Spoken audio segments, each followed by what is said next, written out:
வணக்கம். இந்த வீடியோவில் என்ன பார்க்க போகிறோன்னா, முருகப்பெருமானின் அறுபடை வீடுகளான இரண்டாம் படை வீடும் கடற்கரை ஓரத்தலமுமான திருச்செந்தூர் அருள்மிகு ஸ்ரீ சுப்பிரமணிய சுவாமி கோவில் உலக பிரசித்தி பெற்ற கோவில்கள் ஒன்றாகவும் சொல்லப்படுகிறது. இந்த ஆலயத்தில் தினமும் நூற்றுக்கணக்கான பக்தர்களும் மற்றும் விசேஷ நாட்களில் ஆயிரக்கணக்கான பக்தர்களும் வந்து சுவாமி தரிசனம் பெற்று செல்கின்றனர் என்றும் சொல்லப்படுகிறது. இந்த கோவிலில் வருடந்தோறும் பல்வேறு திருவிழாக்கள் நடைபெறுகின்றன. அதிலும் குறிப்பாக கந்தசஷ்டி திருவிழா, வைகாசி விசாக திருவிழா, பங்குனி உத்திரம், திருக்கார்த்திகை, ஆவணி திருவிழா மற்றும் மாசி திருவிழா ஆகிய விழாக்கள் வெகு விமர்சையாக கொண்டாடப்பட்டு வருகின்றன என்றும் சொல்லலாம். இல்லாமல் திருச்செந்தூர் ஸ்ரீ சுப்பிரமணிய சுவாமி ஆலயத்தில் மாசி திருவிழாவும் திருத்தேரோட்டமும் மிகவும் சிறப்பானதாகவும் சொல்லப்படுகிறது. இந்த ஆண்டு மாசி திருவிழா இன்று காலை கொடியேற்றத்துடன் தொடங்கியது.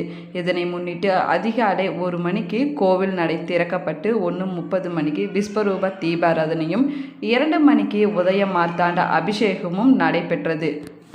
தொடர்ந்து கோவில் கொடிமரத்திற்கு முன்பு சிறப்பு பூஜைகள் செய்யப்பட்டு அதிகாலை 5:20 மணிக்கு கோவில் செப்பு கொடிமரத்தில் மாசி மாத திருவிழா கொடி ஏற்றப்பட்டது என்றும் சொல்லப்படுகிறது. முன்பாக கோவில் ஆணையான தெய்வானை மீது கொடிப்பட்டம் ஊர்வலமாக எடுத்து வரப்பட்டு அதற்கு பிறகு கொடியேற்றத்தை தொடர்ந்து கொடிமரத்திற்கு மஞ்சள், பால், தயிர், பன்னீர், இளநீர், திரவியம், விபூதி உட்பட 16 வகையான வாசனை திரவியங்களால் அபிஷேகம் நடைபெற்றது. அது மட்டும் இல்லாமல் மகா தீபாராதனையும் நடைபெற்றது என்றும் சொல்லலாம். அப்பொழுது பக்தர்கள் முருகனுக்கு அரோகரா என்று கோஷமிட்டு முழங்கினர். 12 நாட்கள் நடைபெறும் மாசி திருவிழாவின் சுவாமி அம்பாள் தினமும் பல்வேறு வாகனங்களில் எழுந்தருளி திருவிழா வந்து பக்தர்களுக்கு அருள்பாலிப்பார்கள் என்றும் சொல்லப்படுகிறது.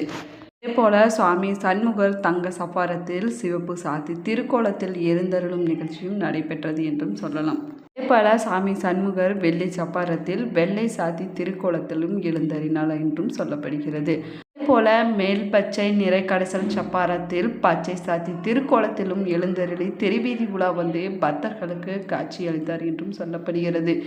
விழாவின் சிகர நிகழ்ச்சியான 10ஆம் திருநாளான வரும் 12ஆம் தேதி காலை திருத்தேரோட்டமும் நடைபெற இருக்கிறது. 11ஆம் தேதி திருநாளாக வரும் 13ஆம் தேதி இரவு தெப்ப உற்சவமும் நடைபெறுகிறது. 12ஆம் நாள் மஞ்சள் நீராட்டு உற்சவத்துடன் திருவிழா நடைபெறுகிறது என்றும் சொல்லலாம். திருச்செந்தூர் முருகன் கோவிலில் வருடந்தோறும் பல்வேறு திருவிழாக்கள் நடைபெறுகின்றன. அதிலும் கந்த சஷ்டி திருவிழா, வைகாசி விசாகம் திருவிழா, பங்குனி உத்திரம், திருக்கார்த்திகை, ஆவணி திருவிழா மற்றும் மாசி திருவிழா ஆகிய விழாக்கள் வெகு விமர்சையாக கொண்டாடப்படுகின்றன என்றும் சொல்லலாம். இல்லாமல் திருச்செந்தூர் முருகன் கோவிலில் நடைபெறும் மாசி மாத திருவிழாவும் திருத்தேரோட்டமும் மிகச் சிறப்பானதாகவும் சொல்லப்படுகிறது. தமிழ் கடவுளான முருக பெருமானுக்கு சிறப்புக்குரிய இடமாக 6 இடங்கள் இருக்கின்றன. அவை திருப்பரங்குன்றம், திருச்செந்தூர், பழனிமலை, சுவாமிமலை, பழமுதிர்ச்சோலை என்பவையாகும். அது மட்டும் இல்லாமல் அறுபடை வீடுகளில் 5 மலைப்பகுதிகளும் திருச்செந்தூர் கோயில் மற்றும் கடற்கரையிலும் அமைந்துள்ளது தனிச்சிறப்பாகவும் சொல்லப்படுகிறது. மட்டுமில்லாமல் சிலப்பதிகார குறிப்புகளின்படி இந்த கோவில் 2000 ஆண்டுகள் பழமை வாய்ந்ததாகவும் சொல்லப்படுகிறது. இந்த இடம் முன்னொரு காலத்தில் திருச்சிலரவாய் என்று அழைக்கப்பட்டதாகவும் சொல்லப்படுகிறது. திருச்செந்தூர் கோவிலின் ராஜகோபுரம் 9 அடுக்குகளை கொண்டு 150 அடி உயரமுடையது என்றும் சொல்லப்படுகிறது. அதேபோல படையெடுத்து செல்லும் படை வீரர்கள் தங்கும் இடம்தான் படைவீடு என்றும் அழைக்கப்படுகிறது. அதன்படி சூரபத்மனை வதம் செய்வதற்காக தளபதி வீரபாகு உள்பட்ட படை வீரர்கள் தங்கியிருந்த இடம்தான் திருச்செந்தூர் சுப்பிரமணிய சுவாமி கோவில் என்றும் சொல்லப்படுகிறது. அது மட்டுமில்லாமல் சூரபத்மன் என்ற அரக்கனை ஐப்பசி மாதம் வளர்பிறை சஷ்டி என்றுதான் வைரவில் கொண்டு வதம் செய்த தினம்தான் கந்த சஷ்டி விழாவாகும். அதாவது சூர சம்ஹாரமாகவும் விமர்சையாக கொண்டாடப்படுகிறது என்றும் சொல்லப்படுகிறது. இல்லாமல் சூரபத்மனை வெற்றி கொண்டதால் இங்கே கோவில் கொண்ட முருகப்பெருமான் ஜெயதிநாதர் என்று அழைக்கப்பட்டார். அது பின்னாளில் மருவி செந்தில் நாதர் என்றும் அழைக்கப்பட்டது. அதே போல இந்த ஊர் திருஜெயந்திபுரம் என்பதிலிருந்து திருச்செந்தூர் என்றும் அழைக்கப்படுகிறது. திருச்செந்தூர் கோவில் நடை காலை 5 மணி முதல் இரவு 9 மணி வரை திறந்திருக்கும். திருச்செந்தூர் கோவிலில் 9 கால பூஜைகள் நடைபெறுகின்றன என்றும் சொல்லலாம். நாள்தோறும் மதிய உச்சிக்கால பூஜை முடிந்த பிறகு ஒரு பாத்திரத்தில் பால், அன்னம் எடுத்துக்கொண்டு மேலதாளத்துடன் சென்று கடலில் கரைக்கப்படுகிறது. இதற்கு கங்கை பூஜை என்றும் அழைக்கப்படுகிறது என்றும் சொல்லலாம். முருகப்பெருமான் சூரபத்மனை ஆட்கொண்ட பிறகு தனது வெற்றிக்கு நன்றி தெரிவிக்கும் விதமாக சிவபூஜை செய்ததாகவும் சொல்லப்படுகிறது. அது மட்டுமில்லாமல் இந்த கோலத்திலேயே முருகன் வலக்கையில் தாமரை மலருடன் அருள்பாலித்து வருவதாகவும் கூறப்படுகிறது. தலையில் சிவயோகி போல ஜடாமகுடமும் தரித்திருக்கிறார் என்றும் சொல்லலாம். இவருக்கு இடது பின்புற சுவரில் ஒரு லிங்கம் காணப்படுகிறது. இவருக்கு முதல் தீபாராதனையை காட்டிய பிறகுதான் முருகனுக்கு தீபாராதனை நடக்கும் என்றும் சொல்லப்படுகிறது. அது மட்டுமில்லாமல் சண்முகர் சன்னதியிலும் சாமிக்கு பின்புறம் லிங்கம் அமைந்திருக்கிறது என்றும் சொல்லலாம். இவ்விரு லிங்கங்களும் இருளில் உள்ளதால் தீபாராதனை ஒளியில் மட்டுமே காண முடியும் என்றும் சொல்லப்படுகிறது. இதை தவிர முருகன் சன்னதிக்கு வலப்புறத்தில் பஞ்சலிங்க சன்னதியும் காணப்படுகிறது. இவர்களை மார்கழி மாதத்தில் தேவர்கள் தரிசிக்க வருவதாகவும் சொல்லப்படுகிறது. அது மட்டுமில்லாமல் சிவனுக்குரிய வாகனமான நந்தியும் முருகப்பெருமானுக்கு எதிரே இந்திர தேவ மயில்களும் மூலஸ்தானம் எதிரே காணப்படுகின்றன. அது மட்டுமில்லாமல் வெளியில் இருந்தபடி முருகனை தரிசனம் செய்யும் போதே பஞ்சலிங்க தரிசனம் செய்ய முடியாது என்றும் சொல்லப்படுகிறது. அதே போல மூலவர் முருகனின் இடப்புறம் உள்ள சிறு வாயில் வழியே உள்ளே நுழைந்து சுற்றி வலப்புறம் வந்து பாதாள பஞ்சலிங்க தரிசனம் செய்வது வார நாட்களில் செய்ய முடியும் என்றும் சொல்லப்படுகிறது. இதற்கு கோவில் சார்பாக ரூபாய் கட்டணம் வசூலிக்கப்படுகிறது என்றும் சொல்லலாம். திருச்செந்தூர் முருகன் சன்னதியில் மேற்கு திசையில் ராஜகோபுரம் அமைந்திருக்கிறது. முருகப்பெருமான் இந்த தலத்தில் கடலை பார்த்தபடி கிழக்கு நோக்கி பக்தர்களுக்கு காட்சியளிக்கிறார்.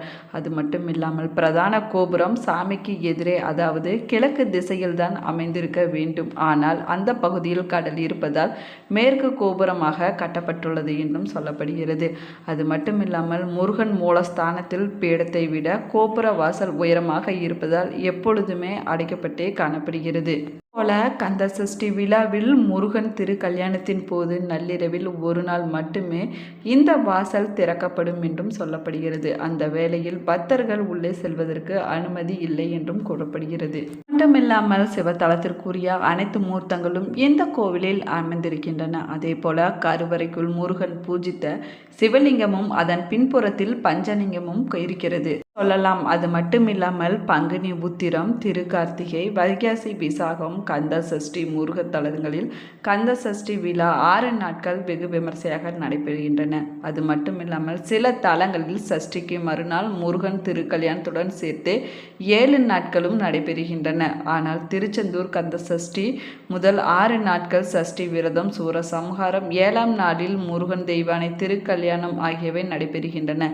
அது மட்டுமில்லாமல் அடுத்த 5 நாட்கள் சுவாமி திருக்கல்யாண கோலத்தில் ஊஞ்சல் சேவை என இந்த விழா 12 நாட்கள் கோலாகலமாக கொண்டாடப்படுகிறது என்றும் சொல்லப்படுகிறது. இல்லாமல் திருச்செந்தூர் சுப்பிரமணிய சுவாமி கோவிலுக்கு செல்லும் வழியில் சுமார் 3 பாறாங்கல்லிற்கு முன்பு துடுக்கை விநாயகர் கோவில் அமைந்திருக்கிறது என்றும் சொல்லலாம். இது சுப்பிரமணிய சுவாமி கோவிலின் உபகோவில் என்றும் சொல்லப்படுகிறது. அது மட்டுமில்லாமல் முருகன் இருக்கும் இடத்தை பக்தர்களுக்கு தூண்டி காண்பிக்கும் விதமாக இருப்பதால் இந்த விநாயகர் தூண்டுகை விநாயகர் என்று அழைக்கப்படுவதாகவும் சொல்லப்படுகிறது. மட்டுமில்லாமல் வைகாசி விசாகத்தின் போது கடுமையாக நோன்பு இருந்து காவடி, பால்குடம் அபிஷேகம் போன்றவற்றை முருகப்பெருமானுக்கு படைக்கிறார்கள் பக்தர்கள். அது மட்டுமில்லாமல் தங்கத்தேர் ஊர்வலம், சந்தன காப்பு அபிஷேகங்கள் செய்யப்படுகின்றன என்றும் சொல்லப்படுகிறது. பக்தியுடன் முருகப்பெருமானை அபிஷேகம் செய்து வணங்குவதன் மூலமாக தங்களுடைய மனக்கவலையிலிருந்து விடப்பட முடியும் என்றும் சொல்லப்படுகிறது.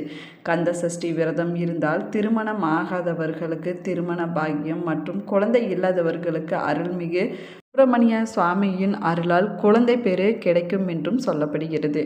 போல கந்த சஷ்டி விழாவின் கடைசி நாளில் தங்கள் ஊர் பெண்ணான தெய்வானைக்கு திருமணம் செய்வதற்காகவும் போர் முடிந்த முருகனின் உக்கிரத்தை குறைக்கும் விதமாகவும் முருகன் மீதே பக்தர்கள் மஞ்சள் நீரூற்று விளையாடுவது வழக்கமாக இருந்து வருகிறது என்றும் சொல்லலாம்.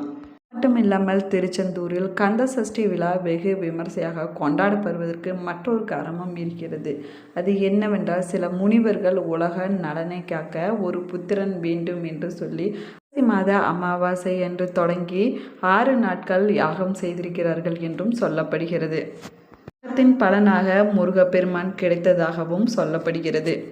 மட்டுமில்லாமல் குழந்தை பாக்கியம் கிடைக்க, குருவருள் கிடைக்க, வேலை கிடைக்க, கஷ்டங்கள் அனைத்தும் தீர, தோஷங்கள் நிவர்த்தியாகுவதற்கு பலரையும் திருச்செந்தூர் சென்று வந்தால் சரியாகும் என்று பரிகாரம் சொல்லப்படுகிறது.